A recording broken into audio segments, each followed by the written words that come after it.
Hello. ഇന്ന് ബ്രേക്ക്ഫാസ്റ്റിന് ഇടിയപ്പമാണ് കേട്ടോ. ഇന്നലെ എവിടുന്നോ എൻ്റെ അനിയനൊരു കറിവേപ്പിൻ്റെ ചോട് പിഴുത് കൊണ്ടുവന്നത് എനിക്ക് കൊണ്ടുപോകാൻ വേണ്ടിയിട്ട് ഞാൻ നട്ടു വെച്ചേക്കുവാണേ. എനിക്ക് അവിടെ കറിവേപ്പ് ഞാൻ 2 പ്രാവശ്യം കൊണ്ടുപോയി വെച്ചു, പക്ഷേ എനിക്ക് പിടിച്ച് കിട്ടിയില്ല. ഇപ്പം ഞാൻ ഇത് നട്ടു വെച്ചിട്ടുണ്ട്, എങ്ങനെ വരുമെന്ന് നമുക്ക് കാണാം. ഇതാ വീട്ടിൽ ഇതിൻ്റെ അകത്ത് 2-3 ഗപ്പി ഉണ്ടായിരുന്നു. ഇപ്പോൾ 2 ദിവസമായിട്ട് ഞാൻ നോക്കിയിട്ട് കാണുന്നില്ല. വെള്ളം അഴുക്കായിട്ടാണോ എന്താണെന്ന് അറിയില്ല കേട്ടോ.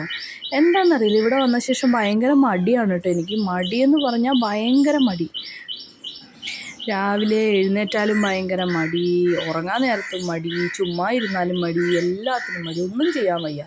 ചുമ്മാ ഒരു സ്ഥലത്ത് ഇങ്ങനെ ഫോൺ നോക്കിയിരിക്കാം. അവിടെ ചെന്നാൽ എനിക്ക് ഫോൺ നോക്കാനൊന്നും സമയം കിട്ടാറില്ല, അത് വേറെ കാര്യം. അപ്പോൾ ഇവിടെ കിട്ടുന്ന ടൈം ഞാൻ മാക്സിമം യൂസ് ചെയ്യും. ഇത് അമ്മ മണപ്പുറത്തുനിന്ന് വാങ്ങിച്ചുകൊണ്ടുവന്ന ജമന്തിയാണ് കേട്ടോ. 5 കളറെങ്ങാണ്ടോ 50 രൂപ എന്നും പറഞ്ഞിട്ടെങ്ങാണ്ടോ വാങ്ങിച്ചതാ. അല്ല 50 രൂപ എന്നോ എങ്ങനെ പറഞ്ഞിട്ട് വാങ്ങിച്ചതാ. ഇവിടെ വന്നത് പൂ വിരിഞ്ഞപ്പോൾ എല്ലാവരും ഒരേ കളറ്. പിന്നെ അത് ആ ഒരു ഡേസി ചെടി, നേരത്തെ അങ്ങനെ ഡേസി ചെടിയും അതുപോലെ തന്നെയാണ് കേട്ടോ. അത് മണപ്പുറത്തുനിന്ന് വാങ്ങിച്ചതാണ്, പക്ഷെ അത് പൂ നല്ല കളറാണേ. ടേബിൾ റോസിൽ കുറേ പൂ ഉണ്ടായിട്ടുണ്ട്. ഇത് കൃഷ്ണക്രാന്തിയിൽ പൂ ഉണ്ടായിട്ടുണ്ട്. ഈ പൂ എനിക്ക് ഭയങ്കര ഇഷ്ടമാണ് കേട്ടോ. ഇതിൻ്റെ കളർ എന്താണെന്നറിയില്ല, എനിക്ക് ഭയങ്കര ഇഷ്ടമാണ്. പിന്നെ അതാ ഒരു ഭയങ്കര യെല്ലോ കളർ ഒരു ചെമ്പരത്തി ഉണ്ടായില്ലേ, യെല്ലോയോ ഓറഞ്ചോ, അതിൽ കുറേ മുട്ടുണ്ടായിട്ടുണ്ട് കേട്ടോ.